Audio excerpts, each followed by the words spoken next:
To move on to the Bucks, two things are true about this year's Panthers. One, they normally follow letdown losses with big wins, but secondly, they've squandered too many opportunities to make the playoffs so far. The time, though, is now. And you got to go get it. You talk about it all year where you want to go and you want to have these opportunities. We got no choice but to go get it. So it is what it is. If you don't understand what we got on the line now, I don't know what else to tell you. This is the that we live for playing in the league. So to be able to have this opportunity, especially for me, in a situation where I've never really had this opportunity, I'm going to lay it all on the line. We keep doing this to ourselves, making it hard and winning pretty, losing ugly. And so, again, just we've handled it, we've done it, and got to go in Tampa. And this is the championship opportunity that this place has had. And so it's on us to go get the job done. All right, we're going to get the job done for you down in Tampa. Our Danielle Stein going to be heading down there providing coverage here on air and on WCNC Plus beginning Friday. And if you're not going to Tampa, watch the game with us. We'll be live on WCNC Plus for a game night watch party starting at 4 o'clock Saturday with real-time reaction right along with you and analysis from former NFL safety Eugene Robinson. That's all on WCNC Plus this weekend. Well, it is not quite a do-or-die game for Carolina. You want to root for the Falcons again? If Atlanta wins its final two games, the Panthers are in no matter what due to a three-team tiebreaker. But the Falcons got to start by beating the Rams tonight. LA is a touchdown favorite. App State going bowling despite just 5 wins on the season under first-year head coach Dowell Loggins, facing old rival Georgia Southern in the Birmingham Bowl, and they ran all over the Mountaineers.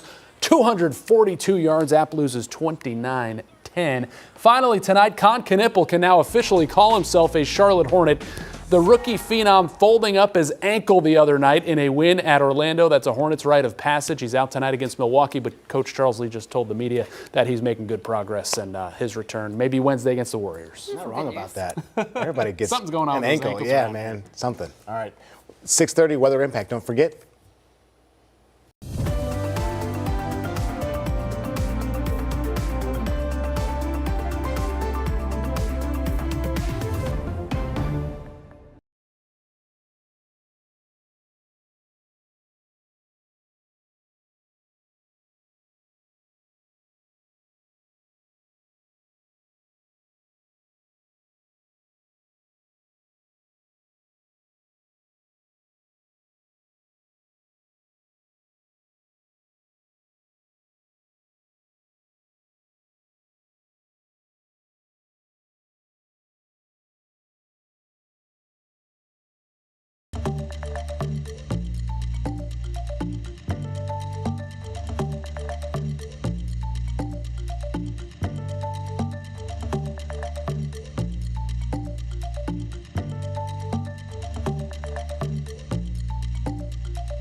Hi, everyone, and happy Monday, and welcome to Live Weather Impact on WCNC Plus. If it feels like you haven't seen us here in the studio for a while, it's because you haven't. Holiday schedules, people being off, craziness happening, it happens like that. But after 3 days, I guess not 3 days in a row, but 3 days last week of record highs here in Charlotte. What I can't guarantee you is maybe not that everybody will be here this week, but I can't guarantee you that a cool down here is coming across the Charlotte area. So let's start with looking at the mountains because they have some man-made snow over the past few weeks and also some that they've been making themselves. This is at the bottom there of Beech Mountain there near the Beech Mountain Parkway. Honestly, it looks like a winter wonderland, and tonight it's going to feel that way. You can see decked out still and holiday decor. I know Christmas is over, but don't worry. New Year's Eve and New Year's Day still coming up here in just a few days. So would be very cold, but really nice next few days if you are planning on heading up to the mountains to any of our local resorts or just a few nice fun days, maybe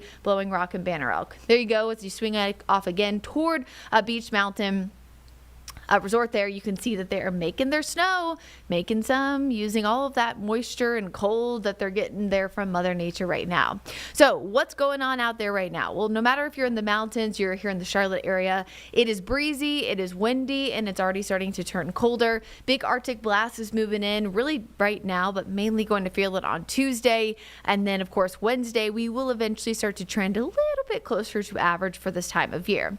But first things first, let's look at what weather advisories we have in effect. Now, this is only cold weather alerts. It does not include the wind alerts we have right now, but there is a cold weather advisory in effect for Ashe, Watauga, Avery counties, so our 3 mountain counties. That's essentially for an air temperature between 5 to 10 degrees. Does not have anything to do with the wind chill, which is going to be a lot lower in those areas overnight. Now, of course, the wind chill is worse because of the fact that it's going to get cold, but also very, very gusty. Wind gusts up in the mountains tonight are going to still gust between about 45 to 60 miles an hour in places like Ashe and Watauga County, as well as Avery County. And then if you notice, there's a wind advisory in effect for Caldwell and Burke, Greater Caldwell Burke, which is essentially those higher elevation spots at about 2,500 feet and above.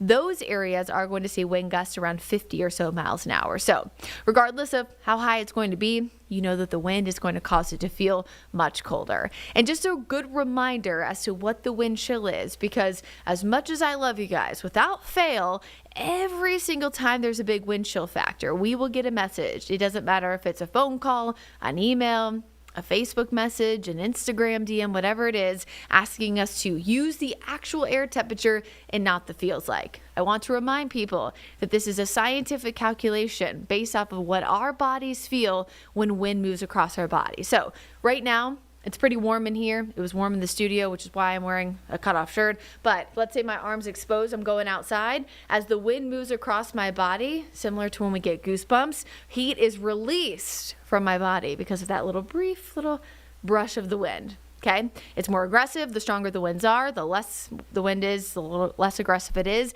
That's where the wind chill comes from. Because our bodies release heat back into the atmosphere, that's why it feels colder. So just a good reminder that it's not a random number that Brittany Van Voorhees or Brad Panovich just decides to put up because we feel like it. It is there for a reason, which is why when the winds are higher and the air is colder, those numbers are much more significant. And speaking of significant, wind gusts are continuing to be very high up in the mountains. Right now we have 53 that is in Boone, 64 in Jefferson, with the highest wind gust so far today in Charlotte at 45. Even the sustained winds are still pretty high here in the Queen City, 16 miles an hour, temperature at 44 right now with that wind chill at 37. Again, Brittany is not saying a wind chill of 37 because she wants a wind chill of 37, although because of the wind chill of 37, I got my jacket right here. It's because that is the scientific calculation based on 44 and 16. There's a National Weather Service wind chill chart. If you ever want to check it out, it's right there on weather.gov. Now, speaking of wind chill, speaking of feels like temperatures, these are going to be pretty low tonight, especially in the mountains. Those are the areas where the wind chills will be dangerous at times, between about 5 to 10 below zero, especially at higher elevations above 3,500 feet. That's places like Beech Mountain, Sugar Mountain, Banner Elk, Blowing Rock. Anywhere there or above in elevation will be at those lowest numbers. Now, Tuesday morning is going to be the coldest, but there is still a wind chill factor as well on Wednesday morning, which is the last morning of 2025. Hard to believe it's upon us, but 23 in Charlotte and at least single digits, so a little bit warmer, let's say, for those mountain communities. Now, today is Monday. It's also December 29th. So we know tomorrow's going to be cold. We know Wednesday's still going to be chilly in the morning. But what happens in the afternoon? What happens in the evening? Well, if you're not working, like myself and my friends here in the studio, Sean and James, you might be going out and about for the New Year's holiday. Wednesday is New Year's Eve. Well, if you do so, you're going to need a jacket. Now, maybe a light jacket in the afternoon because a high temperature of 50 with sunshine, especially if you're spending a lot of time outside, feels pretty comfortable. But in the morning, or I guess in the evening, if you're going out and about with your stilettos, maybe at 10 p.m., 11 p.m., whatever it is, I don't know. I don't go out anymore for the new year.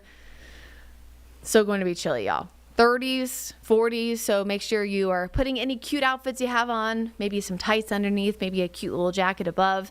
I feel like, Sean, men can put any jacket with any outfit and it still looks good, so that's pretty lucky for you guys. So that's the forecast for Wednesday and Thursday. Last day of 2025. First day of 2026. Long range, not a lot of significant changes. We do see a big drop in temperatures, of course, tomorrow, but then it's pretty mild the rest of the week. Next chance of rain comes to the storm system, briefly bringing us a raindrop Friday night and into Saturday morning. As of right now, it does not look like it will impact the Panthers game.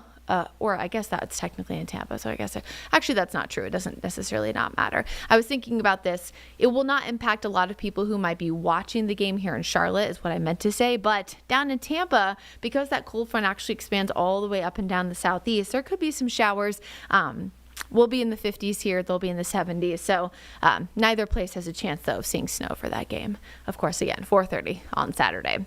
Long-range forecast does start to trend a little bit warmer, so this cool down we're seeing doesn't last forever. You can see the long range. This is the 8 to 14-day outlook. The 6th through the 12th looks warmer than average. Remember, those averages, of course, are 53 and 33 respectively, and do ebb and flow here and there as we get closer to the beginning of January. But again, that 8 to 14-day outlook is going to be notably warmer than normal, and it doesn't look like we're going to see a lot of rain here in the near-term forecast. Give me a second, folks, because our computer system logged me out briefly, which happens every once in a while, but I can tell you without even needing to look at the map that, again, we're warmer than average here as you look at 6 to 12, and then let's see if we can get it up in time.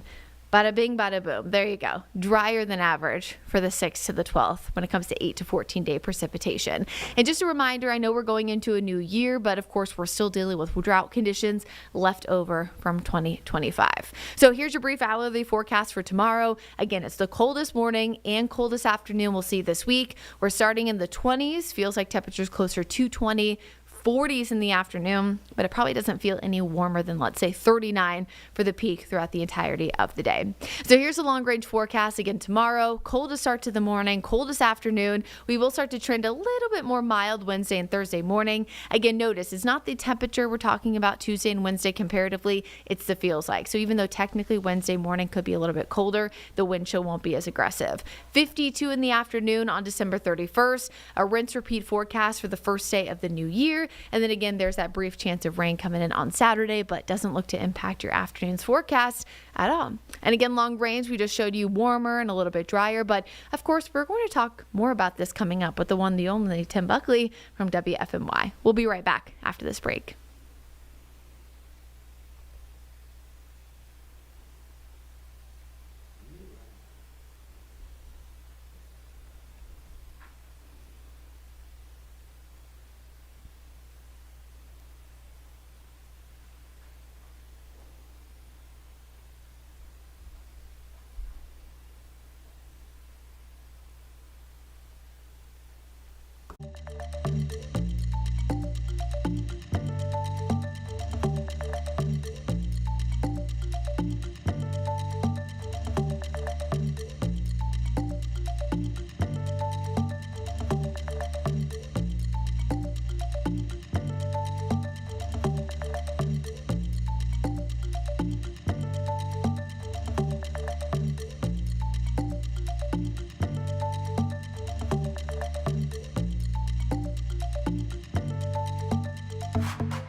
welcome back to Live Weather Impact on WCNC Plus and WFMY Plus. I'm here with my friend who feels like he's been gone forever, Chief Meteorologist Tim Buckley. Tim, happy belated birthday. I'm sorry that your Bills couldn't get the job done on your big day. Yes, we're feeling the football pain. Much of the Carolinas feeling it, whether you're a Panthers fan, a Bills fan, not a Seahawks fan. But definitely some football I'm not a Seahawks fan, pain, to be but that's clear. okay. If you followed me on Instagram, I'm not a Seahawks fan, but my significant other is, and so I had to represent. But the word on the street is that all Panthers fans are cheering for the Falcons tonight. So... But yeah, I think that's a strange place to be. But the math makes sense. The playoff things make sense for that to happen, I guess. But still kind of an awkward position, I suppose. But in any case, good to be back. We had weird stuff. The 70s throughout Christmas time. Y'all were almost at 80 degrees a couple of times, right? Wasn't that a close call a few days? It's just hard to believe that's where we were. And now we're just kind of getting a brutal reality check. If you were at the game yesterday, you know how cold it can be this time of year. It was pretty brutal. Yeah, it was brutal. It was your classic wedge day where it was in the 50s. It was cloudy, which meant you had no solar radiation. And then it was drizzling to begin. And then it actually, in the second quarter, started legit raining. And so then my pants were essentially soaking wet. And I was so cold. And even with my gloves and my jacket and my long sleeve shirt under my jersey and my beanie. And I thought, poor people who did not know what the forecast was, they've got to be cold. Yeah, and it was a big factor of a lot of the games that you saw yesterday on TV. Bad weather across the eastern part of the country. The Buffalo game was raining most of the time in the 30s. I think we'll talk a lot about today how bad the weather is in a good chunk of the country. We think it's windy here. It's even way windier than that in places like Buffalo or Cleveland or Chicago as well. There's a lot going on, and that can be the case when you get into the winter months. You get these big, powerful fronts, and they've had a pretty big impact today. We had a large number of power outages earlier, at least in our area, and they've gone down, but just goes to show you what we have to be on alert for sometimes with these winter Arctic fronts that blow on by. Yeah, it's certainly true, especially with those wind gusts. I mean, 64 in Jefferson is no joke, and that can cause power outages, like you mentioned, even without the additional impact of the cold. For you and for your sake and the fact that yesterday was your birthday, I'll say the rain is the reason why the Bills lost. I got your back. It's either the rain or Josh's foot that's still maybe injured or something, but or a bad play call here or there. Well, what was that missed extra point then? If it was Josh Allen's fault. Well, it was blocked by that Eagle man with his hand in the air, but this isn't a football show. Inches. This is a weather show. So it might be today if we keep on going. Yeah. We could. Not a football show, but it could be. All right, wind gust. Tim, take it away. It was a pretty breezy day. Well, yeah, it is. It's always fun to take a peek. No one lives on Grandfather Mountain, right? But it's always interesting for us as meteorologists or as people who like the weather. It's always interesting to me to see the differences. And here you go. By my eye, and I might have missed one or two obs up there, but to me it looks like the highest gust there was 94 miles per hour earlier today. And I can plot it another way for you. So if I pop up my computer view, you can actually notice here that the temperatures show the cold front as well. So earlier today, Grandfather Mountain was in the 40s. 40 to 47 degrees at 5 o'clock this morning. That's pretty good. But by 7 a.m., they already dropped 10 degrees. And there comes the cold front. They're below freezing at 10 a.m. Well, now their air temperature is 13.6. The top of the hour wind gust now is 80 miles per hour. And basically, ever since noon, they've been gusting over hurricane force. So that's pretty much par for the course with a brutal winter cold front at Grandfather Mountain. These are the winds up here: 94, 91, 88, 81, and 80. So very high winds, Grandfather Mountain. Like we said, it wasn't just there that had the high winds. Jefferson had a gust of about 64. Boone was in the 50s. We were around 50 in Greensboro. I know Charlotte was pretty close to 45 or something, but, you know, they stick up into the jet stream a little bit. Grandfather's way up there, so it's impressive to see. Yeah, it definitely is. Yes, we were also at 45. And just for perspective, these winds can happen, like Tim mentioned, with a lot of those brutal cold fronts. Highest wind gust is 124 on Grandfather Mountain, Tim? That right sounds around right. there. I don't have that in front of me, but that does sound right. Yeah. Yeah, so it's So and it happens. Yeah.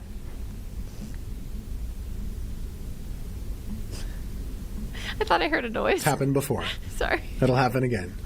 We hope you're okay over there. I was like, no, I just thought I heard a noise, and then James looked, and John looked, and then I looked, and then I realized I wasn't looking at you anymore. I'm sorry, Tim. I double checked. Yes, 124 officially.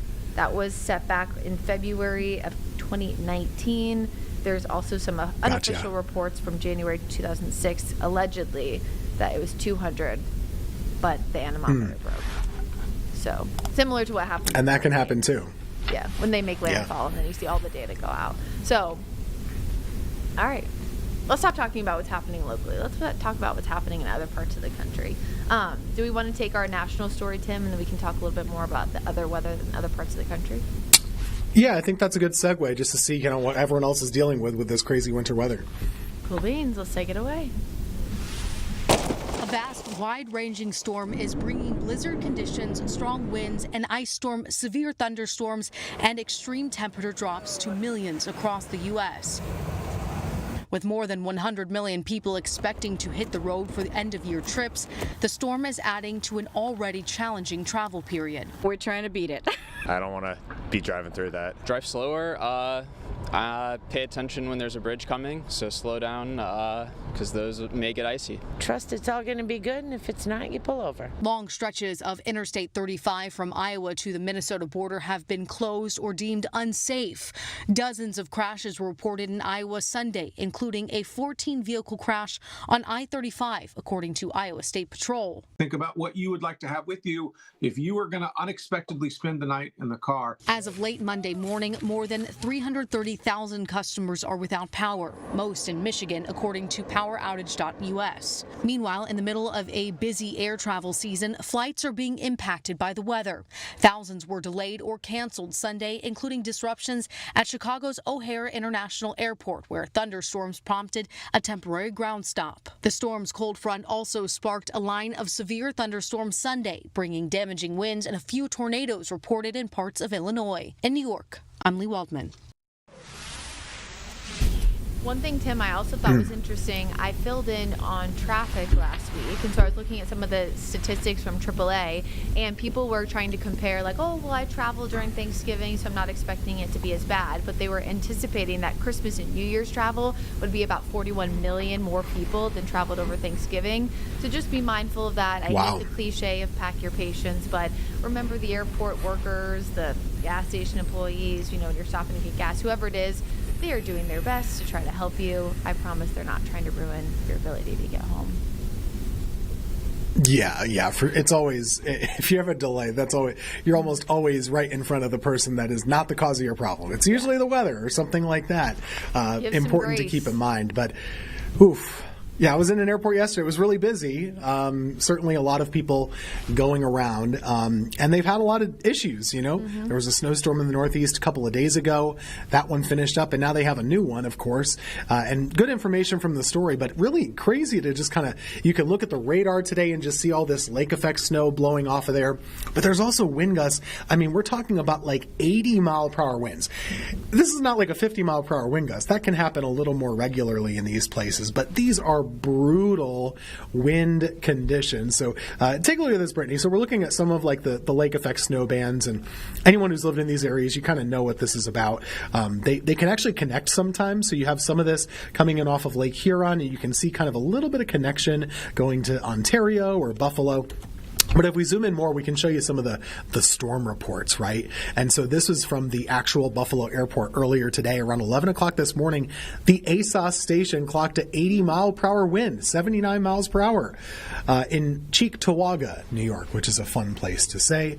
But very impressive there, and not unique. I mean, there are other wind gusts here, 66, we've got 71, 69, all these things basically between Buffalo and Cleveland. And this is real impact. And a lot of times in these areas, you're not just getting the high winds, but you're also getting a spray.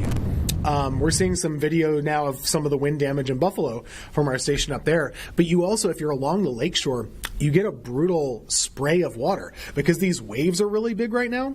And sometimes you can just coat waterfront homes or buildings. They get coated in ice, and that ice can be really, really thick. And sometimes it can basically condemn the houses if it's too much ice that builds up in some of the worst outbreaks. So this is tough stuff, and I know there are a lot of power outages up that way. And so we've had it bad, but it seems like it's been a little bit worse up there. Oh my gosh. It's a lot to deal with, right? Yeah. I've never lived, thankfully, outside of the Southeast, and so I just I don't even know. I don't understand. My grandfather actually grew up in Buffalo, and when I was a kid, he would talk about how they get the lake effect snow, and they jump off the roof of their house, into the snow. And I just remember thinking that would be really fun, but really cold. We don't get that kind of stuff here in Charlotte or where I grew up in Atlanta, so my word. Yeah, it really would it tests the patience even of a snow lover, I think, in those areas. That's kind of where I grew up, not Buffalo in particular, but upstate New York anyway. And you get into these patterns where it keeps on going and going and going, and you can kind of get that cabin fever if you're stuck inside a little bit too long. So difficult travel up in that part of the country right now. And I think it might be helpful to explain why is this wind happening in the. Do you always get this question? People are always asking, why is it windy, especially when it's sunny outside? In today's case, it's the cold front, but it'll still be a little breezy tomorrow as well, and that might catch some folks by surprise too. Yeah. So wind, basically, in the easiest nutshell of it all, as Tim knows, wind is caused by pressure differences. So high pressure near low pressure, cold front swinging through, a warm front swinging through. One of the reasons why we have the windiest months of the year here in the Charlotte area and, of course, Greensboro, most of the Carolinas in April and March, because those are our severe weather season months. And so you get constant cold fronts, constant big changes. And, of course, the pressure difference doesn't just cause wind. It also causes joint and ankle pain, headaches, sometimes. Oh, yeah. Pregnant women to go into labor. It can all happen. So essentially, the bigger the difference between the two, the stronger the wind. Earth's always trying to get into equilibrium. It's one of the reasons why we have weather in the first place. So similar to pressure differences causing wind, the low pressure is trying to get to the high pressure, high trying to get to the low. They're trying to equal each other out, and that's how wind forms in the first place. Look at that. Yeah, and wind can be a bit of an issue, right? And so a lot of times this time of year, you have those stronger pressure differences. Usually in the summertime, we don't really have that. And so if there's a windy season, it's usually in our cooler months. And if there's a non-windy season, boy, the weather doesn't change much in the summertime. And that's usually the case where we're just not finding a lot of wind in those times of year. Wind can be an issue for wildfires. So one of the things we talked about today was the red flag warning, which, might not be the best name for a weather advisory. It's really a fire weather warning is what it is. But low humidity will still be with us tomorrow. We'll have gusty winds, not as bad as today. But I think fire danger is something that will still be an issue for tomorrow. We didn't have any wildfires up in the Greensboro area today, but were there a couple, Brittany, that James was mentioning down in your area? We've had a few here and there, but we also actually had some actual house fires. And so we were actually talking about this on WCNC, like Charlotte Regular News, and of course all day on WCNC Plus. Just a reminder that while about 90% of fires in the Carolinas actually happen from humans, typically, of course, an accident, of some sort, the wind and the dry air, like you mentioned, can just make things spread more aggressively and be a little bit worse. So I think it's just a good time of year to be extra cautious, no matter what the reason is.